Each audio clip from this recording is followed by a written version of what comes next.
Hey guys, welcome back to day 4. The upload was Of the 100-day vlogging upload challenge. challenge. Are you joining me now for my 100-day vlogging challenge? Of Techie's 100-day vlog challenge. So, actually, we are doing like voice notes, video notes to Joel and Dan, and they have to do them too. We're just practicing, so everyone's like much more comfortable in front of the camera. And that was supposed to be completely separate to this, but then I was like to Peter, why don't you come with me and we do this together, 100-day vlogging challenge, and then we just combine them into one. So if we're lucky, you'll see more of him. Yes? Anyway, a lot of things happened today. The first one was, Peter was really sweet at lunch. We ordered fried chicken. He's playing a game, by the way, which I said he can. This is the compromise. He joins me whilst he plays his game. Anyway, we're ordering lunch, or he was ordering lunch, and we ordered fried chicken. And usually the chicken comes as like a whole, they cut the whole chicken in half and they fry it as a whole half chicken. And then I was expecting that, and then I looked into the bag. I really like drumsticks. And then the whole bag was just fried drumsticks, and I was so happy. He was really sweet. That was really sweet of you. Do you know that? Yes, So I'm it's an a secret, amazing don't tell boyfriend. Techie, but the half chicken was out of stock. So I was looking at the pieces of the chicken because I couldn't buy half a chicken. Then I saw, oh, you can just get drumsticks. I don't think it's as good value as half a chicken, but I'm sure he'll be happy with drumsticks. Come I here. got him 3 massive ass chicken drumsticks, fried chicken drumsticks, which he happily enjoyed. Come on, Chai. Up. They're his favorite cut of Up. the chicken, whereas I Come here. usually go for the breast because I just prefer the protein. I have been trying to eat more calories. So Peter and I have like very different body types. Peter is like, doesn't really gym very much, but looks like exceptionally muscular. Oh, sorry guys, this bell, I'll take it off. The bell is so when the house is like, this is like a Vietnamese house. So Vietnamese houses are very skinny and tall. Where are you going? She's gone, off she goes. So sometimes we don't know what floor she's on or where she's hiding, because sometimes she's gone into the bedroom downstairs, the guest bedroom, and peed in there when the door was open. She's having intimate time with her stuffed pillow. She's humping her bed. She's humping her bed. Yeah, so then the little bell, when we call her, we can hear her. So she moves a little, and then she's like, oh, there she is. And then we know where she is. Otherwise, she's literally like as quiet as a thief in the night. You literally don't know where she is. And she could be like taking a little dump somewhere in some corner that we've forgotten about. That's what used to happen in Australia. And then like a few weeks later, Peter would find dried shit, dog shit, behind the couch. Remember that? That What was I was talking only about? in my parents' house, but that's because it's bigger. So for dogs, I'm unsure about cats. But if they don't visit an area of the house that often, I don't think they're able to associate that with indoors or we're at home. They don't know So that they roof treat it equals as house. and they treat it like the outside. For instance, if Shai had access to the garage, I don't think she would know that a garage is part of the house. She would still poop and pee in there because she thinks it's outside, because she never goes there. The more she's there and like she sleeps around there and stuff, she'll never like piss or shit where she sleeps. So that's the good thing. So like she sleeps in bed with us. Obviously, she knows that's bed space, and then her dog bed, she also doesn't do the duty in there, which is really good. Anyway, on the note of Chai, Peter's parents just came back, and she's been like super excited. So Peter's parents, I feel like they see Chai as a granddaughter, but they don't really know how to manage her like a dog. I don't know how. So you know We have how behavioral issues when you know how they're around. grandparents always spoil grandkids? It's that, but with a dog.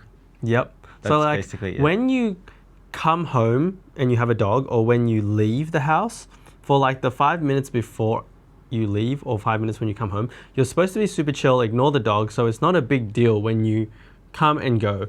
But Peter's parents, like whenever they see Chai, they're like as excited to see Chai as she is to see them.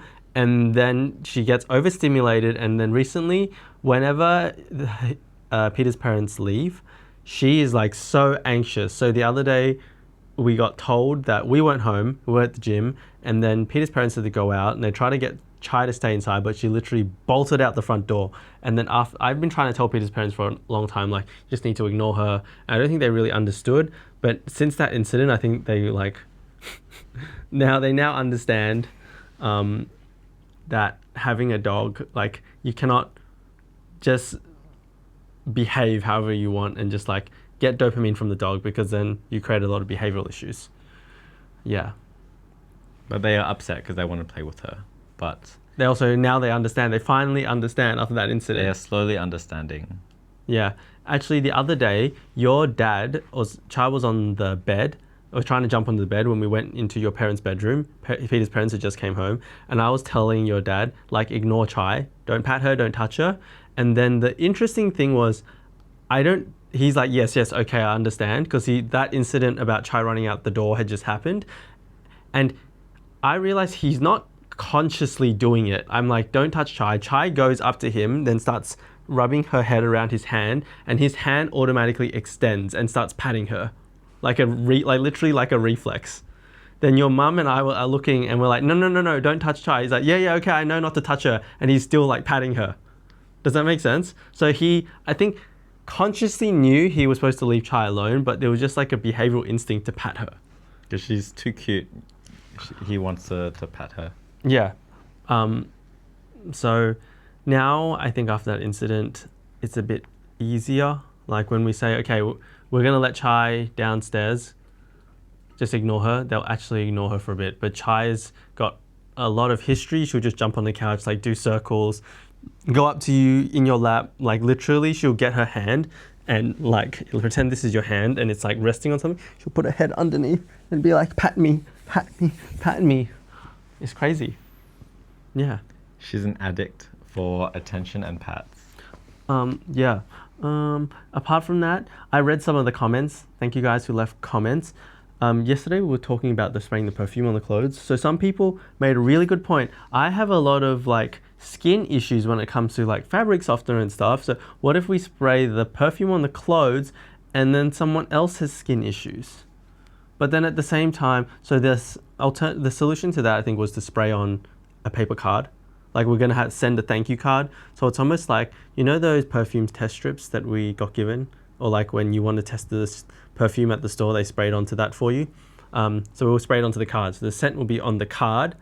But then I was also thinking, and one thing I learned in retail after working there for so many years, you should always wash your clothes before you wear them. So I think if we spray scent on it, people can smell it and then they'll wash their clothes.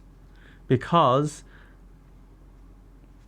the clothes go through probably like, I want to say 20 pairs of different hands before they reach you. So like new clothes from the shop are never clean.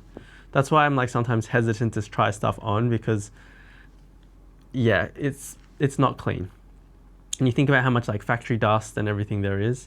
If you've ever gone to a retail store or, okay, I'm not sure if anyone's ever worked retail, but every day, the morning when we start, we have to sweep the floor and vacuum, and there are like dust bunnies, like this big, just every single day. Even though you clean it, the next day they'll be there as well, because there's so much lint and so much dust from clothing. Yeah. And also the clothing that you try in the stores has been worn by other people. Yes. Or unpacked by someone. And Someone that tried to take it out. I'm actually always so scared whenever because what if that person has lice and Yes. it went on the clothing, and then you try on the clothing and now you have lice. Yay. Oh, okay. Now okay, that's like, it's a reasonable... That's my unreasonable fear. Is it called unreasonable I fear? feel like it's kind of reasonable, but now I'm going to think about it every time I try clothes on. But also it's never happened. I'm sure that it's never happened to most people in their lives. But Yeah. it's my irrational fear. It's my irrational fear. But this is the same type of thing where it's like, what you don't know, sometimes it's better not to know. Like in a restaurant, like you don't want to see what they do sometimes. You just eat it peacefully and quietly without knowing about it. Yeah, so that was one thing. Then someone else's question to me was about ADHD, do I take medication? Yes, I do. I'm on Vyvanse, which is like a long release medication. I don't take it every day, maybe like 2-3 times a week, just when I feel like either I wake up in the morning and my energy is really low, or particularly having to do admin tasks are really hard for me. So Peter does most of the admin, which I'm like so grateful. You were the best. I love you so much. He does a lot of the admin tasks that I just cannot do, like filling out forms. If we have to travel, like I never asked him to, but I think he probably realized how difficult it was for me. Like when you go to, let's say, Thailand, there's like an arrival card you have to fill out. That thing is like a freaking nightmare for me because I cannot remember my passport number, and then having to dig through, like you're filling it out on the phone and then, okay, what's the flight number? I hate doing that. And this is, I feel like you're my, what did we say? We're each other's support person or something? Emotional support animal. No, not emotional support animal. Like, I don't know how to put this like in a politically correct way, but like sometimes when your ADHD is too severe, or like let's say other neurodivergent conditions like autism, you need a support person. Mine is like not that severe that I think people can immediately tell that I haven't like ADHD. Actually, some people can tell straight away that I have ADHD, but it is like enough that I struggle with some day-to-day things. So this is my dedicated support person, and I'm really glad I have him. So yeah, thank you for helping me with all my chores. I think it's also partially watching him do it is more frustrating than just doing it yourself. Really? Because he gets so sidetracked and you take so long to do things. Just get it out of your hands and just let me do it. I can do it in 5 minutes. It'll take you 15, and you keep asking, where's your passport? Where's my passport? It just takes so long. Yeah. It's more tiring watching you do it and watching you struggle. And then today, I injured my wrist. Well, actually, I injured it yesterday or the day and before. And then further injured it today. And then I was editing the video. So yesterday's audio is in the kitchen. It was terrible. So I had to put it through like a processor to clean it up. Now it sounds fine. You can't really hear the munching sounds because we're eating dinner. But I think I was like using the mouse a lot. So now my wrist, I think I have like RSI, repetitive stress injury. So I have not been able to use my wrist for like the last 2 hours. And then I was asking Peter for help, and initially he was like frustrated at me, kind of looked at me like, why are you disabled? It was more of like, why are you being so weird? Because he didn't fully explain the situation to me. He's just holding things with one hand and I'm like, what are you doing? Stop being I said annoying. I injured my wrist upstairs. It doesn't mean anything. And then after a while, he's like, oh, I think his wrist is actually really cooked, because if I use it, it's like painful. So like I will usually when I'm slightly injured, I will exacerbate the injury until the point where my body's like, no, dude, you really got to stop, which is where my wrist is at right now. Have you taken magnesium yet? Yeah, I took it for dinner, after dinner, my vitamins. So now I can't use my wrist. And then after a while, he started being really sweet, and he's like, oh, it feels like I'm actually just taking care of you and being super sweet to you. I was like, wow, that's so nice. Once I realized that he wasn't just trolling me and being annoying for no reason and trying to disrupt my dinner time, I'm like, oh, you need to be taken care of? Okay, I can do that. I was still trying to be helpful. Like, we had to put some pizza into the air fryer, which we ordered because it was soggy. Trying to be helpful, but they only have one hand, they just become more of a nuisance. No, I was smart. I went and got the tongs because you were trying to use like 2 pairs of forks to put the stuff in. And then worked. No. Then afterwards, I have 2 hands. Correct. I only have one. And then I got the tongs, and then what did you do? You saw how great the tongs were, that you took the tongs from me. Because he took so long trying to do it. It was with your dominant hand as well, but he was so unco with it. Oh yeah, thank goodness it's my right hand, and I'm left-handed. The other thing I was going to say is every time I have an injury or like I'm sick, the one thing I try to remember the sickness or the injury so that I'm reminded when I'm not sick or not injured, like how grateful I am to be not sick or not injured. Like this injury, as inconvenient as it is reminded me like how lucky I am to have 2 hands. Does that make sense? Like trying to hang the laundry without using this, because if I bend it or anything like that already hurts. So I have to. We were hanging the laundry before. This guy again, he's looking at me like this stupid guy is taking so long to hang the laundry. I have to like clip the shirt underneath my armpit and then put the hanger in like this and then hang it. Right? You look so annoyed at me, and I'm doing my best. I didn't ask you to come upstairs and help me do the laundry. I could have suffered by myself. It's your own guilty conscience that made you come help me. Right? I totally forgot you were injured. I came up because I'm like, why is he taking so long for the laundry? I came up and he did nothing. Were you actually annoyed at me because I'd done What nothing? are you doing? Nothing. You're useless. Like, get out of my way. Let me do the laundry. And then after maybe 10 minutes, I was like, oh. Was it really? You didn't really remember immediately that I was No, injured? I don't remember No anything. wonder he had such like a brownie face, like hang the laundry, because the laundry is on the top floor of our house, which is like the hottest because it's Vietnam, and it's like very, very humid up there, and like probably like 5 degrees hotter than the bottom floor of the house. Did you turn on the fan? I did not turn on the fan. So to dry our clothes, we have this new issue right now. Wait, let me explain how we dry our clothes first. We have a fan pointed out a window, which creates like a vacuum, which sucks the air. But Peter accidentally brought this like industrial size, like mega machine of a fan. And the clothes used to take about 24 hours to dry, and now it dries in 4 hours. The issue with this though, because it's pulling so much air, it's pulling all the dust from like anywhere in the house. Now all the clothes upstairs get really dusty. So yesterday we did our bed sheets, and usually I don't shake them or anything. I just bring them in, we put them on. Peter's the one who usually collects them and he shakes them. So since this change in fan, we put the bed sheets on. I went to sleep. After 15 minutes lying down, I had to get up to pee again. And I'm like, hey, why is my nose so stuffy? I can't breathe. And I couldn't figure it out for the whole day. And then I finally came to a conclusion that I think it's the fan. Like that much air pressure or whatever it is must be the reason. Potentially. We'll see tonight because I shook our we shook the bed sheets a little bit.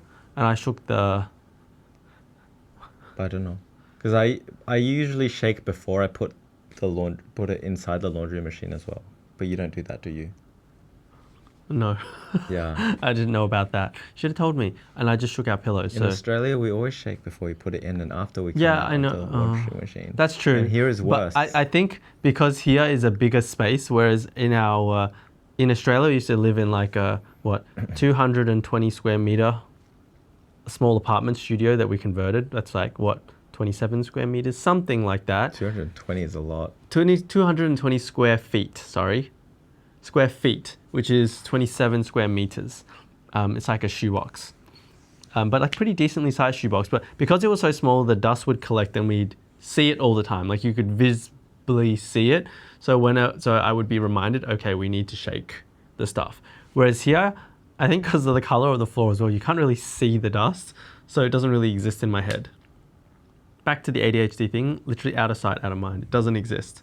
So I'm like, why do I need to shake? The dust here, dust or dirt, dirt here is very different to Australia. Australia, it turns into dust balls, dust bunnies. You don't get dust bunnies here.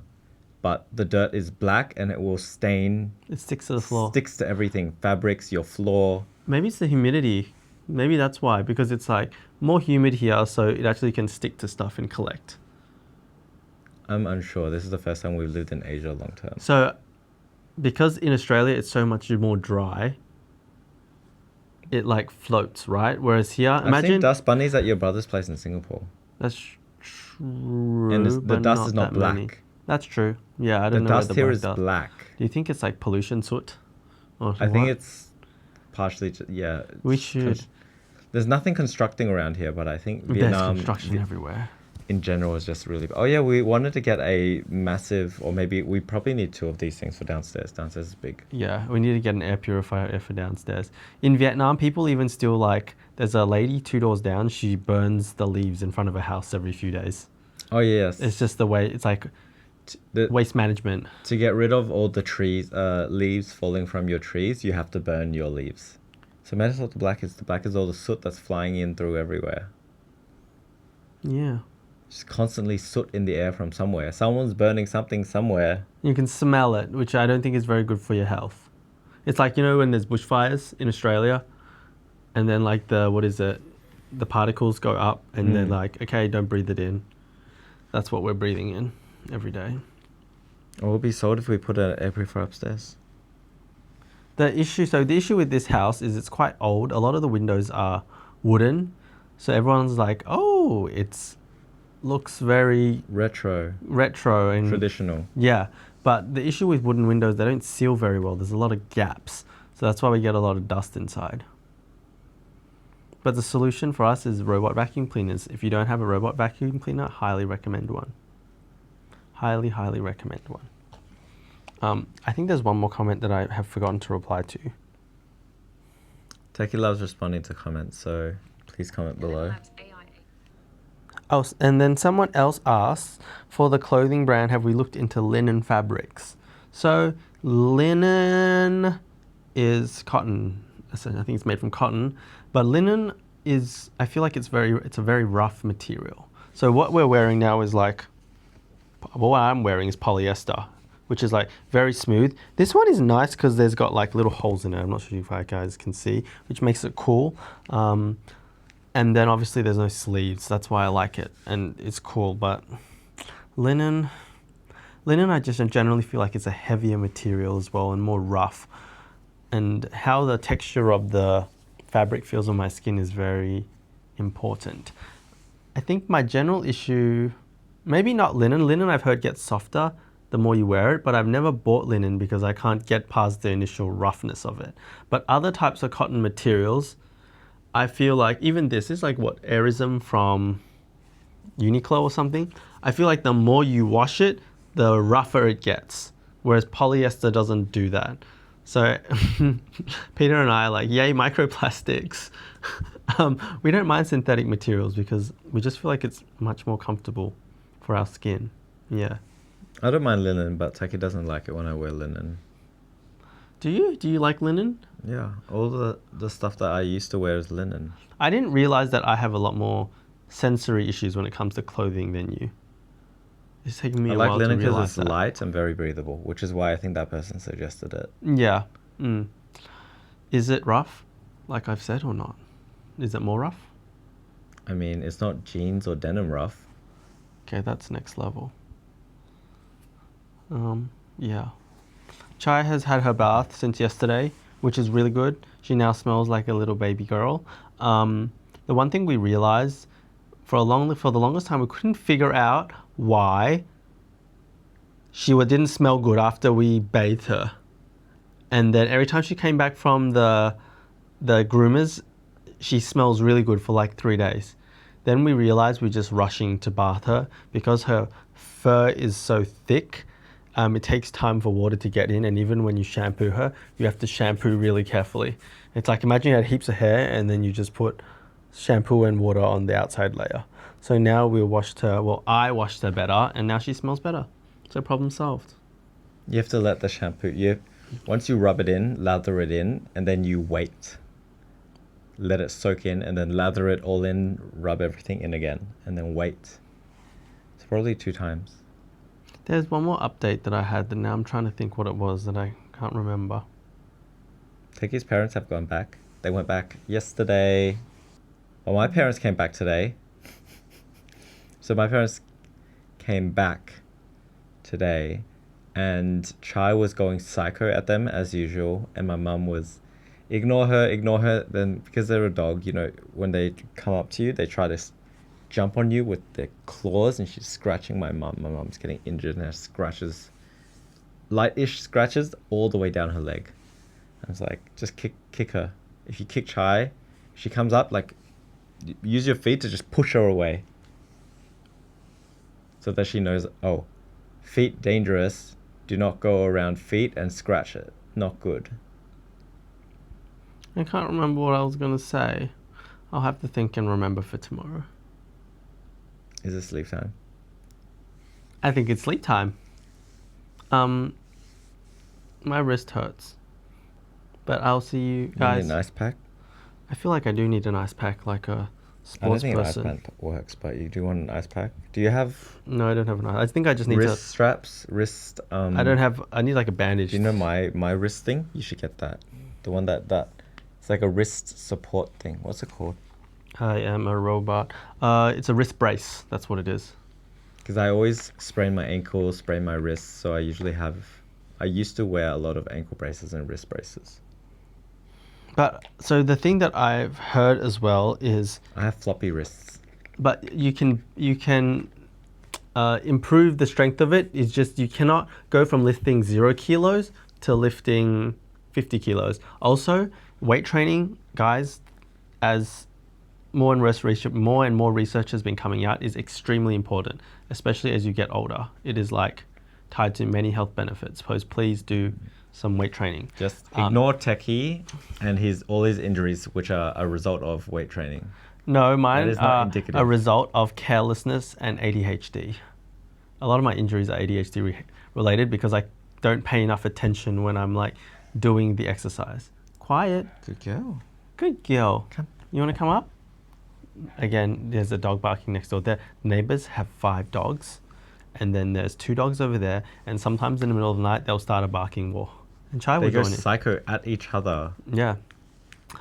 Back to the wristing. So to train like even joints or whether it's your back or whatever, you cannot go from lifting 0 kilos to 50 kilos and expect your wrist to be fine. You're going to hurt it. That's why I'm like, you need to gradually increase the load. Sit. And then over time, your wrist will adapt and get used to it. So that's why you just have to progressively load. That's why sometimes I'm concerned about you wearing the wrist braces, depending what you're doing with it. Is it like for recovery? If it's recovery, then okay. But then at some stage, you need to rehab and strengthen and train. Yeah. Well, I'd rather use wrist brace than get injured like that. Okay, That's guys. my logic every time. Sorry, we've gone a huge circle. Sometimes him being here is not a good thing. He distracted me. I remember what I wanted to say now, and you interrupted me at the start when I was explaining that we have different body types. Peter doesn't gym much, but he looks like buff. I have to gym so hard and I don't look that buff. But on the flip side, he has to like watch what he eats. I can eat whatever and I will still be okay. That's what I wanted to say. I can't remember what it was related to, but different genetics. Yeah. Peter eats like a mouse. Like literally sometimes he eats half as much food as I do. And I like struggle to put on weight. I remember now. I was saying I've been trying to eat more because I need to put on weight so that when I lift at the gym, I actually have energy. If not, it leads to a lot of injury because I literally have no energy. My body metabolizes really fast. Oh, look. Told you guys.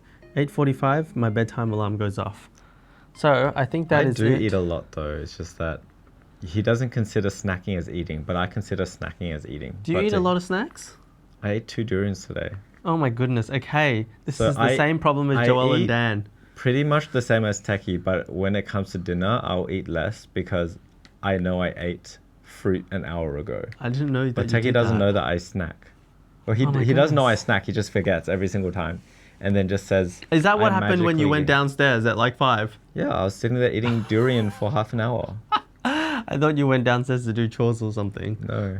Downstairs for And then food. you know how much all of the drinks I drink, like the hojicha lattes and everything, all of that is calories. You think that's not calories? That's true. That's true. Because I'm like, can you make me one so I have more calories? That makes sense. Yeah. My alarm has gone off. So now it's time to get ready for bed. We'll see you guys. I'll see you guys tomorrow. For the day 5 of the 100-day vlog challenge. We'll see. Let's try to make it to 1 week first and we'll see how we go. Bye guys.